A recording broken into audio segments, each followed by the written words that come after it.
Okay, and this is the fun part. When I think about what the compare instruction needs, what is it the compare instruction needs? What's it looking for? The result of the add, the thing that will be written into R3, is that in fact nowhere to be found? Where is that information? It hasn't gotten into the register file yet, but it's actually in the machine. Where is it? It's stuck in the pipeline, and in fact it's sort of coming out of the ALU. In the stage I'm trying to read R3, it's actually coming out of the ALU down here. So the value I want is there. Okay, if I were only smart enough to recognize that in this particular case I'm trying to read R3, the instruction ahead of me in the ALU stage is actually computing the new value of R3, maybe I'll just sneak and grab that value. I don't have to grab it from the register file. If I'm clever enough, I can actually grab it from where it lives in the data path. Okay, and this notion of grabbing a value from somewhere in the pipeline stage is stuck in the pipeline, stuck in traffic, but I'm going to allow myself to reach down and say, I know where that value is, I'm going to get it. I don't have to get it from the register file. Okay, so what I'm going to do is this little backwards arrow indicates that I can, is called forwarding the value from the ALU stage back to the register file stage. In the case that I happen to notice that the destination register for the add, okay, turns out to be one of the source registers for the compare. So this notion of bypassing, you say, well, isn't this a little complicated, Chris? And the answer is yes, wonderfully so, right? I mean, but we have lots of transistors, and we're desperate to make our machine perform well to get that factor of 3 or 4 if we can get it. So we're going to start adding some more hardware in addition to the pipeline registers to deal with what these so-called data hazards, where I'm trying to get information that's in the pipeline but is not yet gotten written into the register file. So for example, I can make this big sort of complicated equation that says, look, if the instruction, so if the opcode, so compare less than or equal to with a constant, reads the RA register, so this particular opcode knows that it wants the value in this case of R3, but whatever the register number is in the RA field of that instruction, okay, and the result is being computed by the ALU, that's what the second line is, if it's an ALU operation.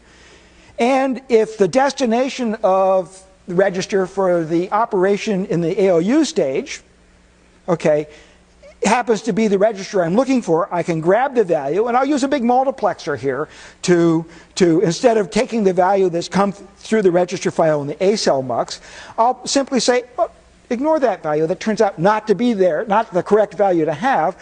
I'm going to instead just read it from the output of the ALU.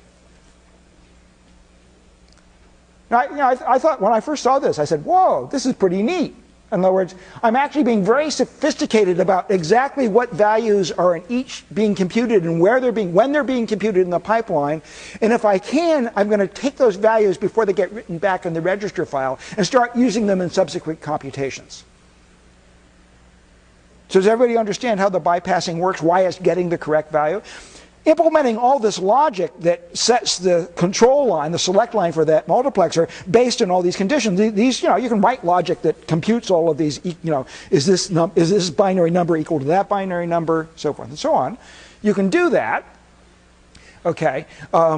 It just, this logic starts piling up. So not only do we have all these 32-bit data paths that are suddenly being multiplexed, but then the control logic starts getting a little bit complicated. And in fact, getting bypass control logic to be correct is one of the favorite pastimes of processor designers. It takes some work to get all the conditions when and where you're allowed to get values from instead of from the register file. But people do it, and their processors run pretty fast as a result. There's an extra condition, by the way, that if add was trying to write into R31, in other words, it was no op, and I'm trying to read R31, do I want to do the bypass?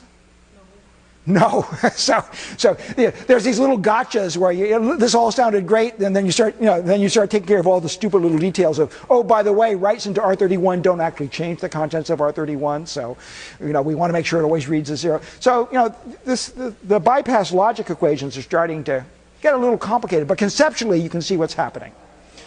And similarly, I can perhaps bypass, so here's an instruction that's trying to read from R1 and R2. We see there's no R1 and R2 involved in the ALU instruction, but there is one here in the fourth stage down here, or third stage, I guess, in this picture. But the idea is that this guy's writing R1, I'm trying to read R1, so I can bypass from different pipeline stages.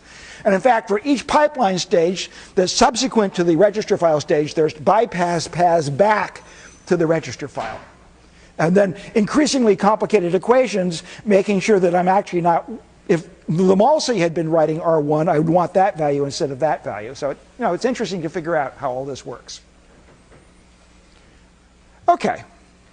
So the question is, well, if it's about to be written in the register file, can't we just get it out of the register file? Just remember that the register file write happens on the clock cycle, at the clock edge at the end of the cycle, right? So it's not in the register file until after the instruction after this XOR instruction has finished in the write back stage.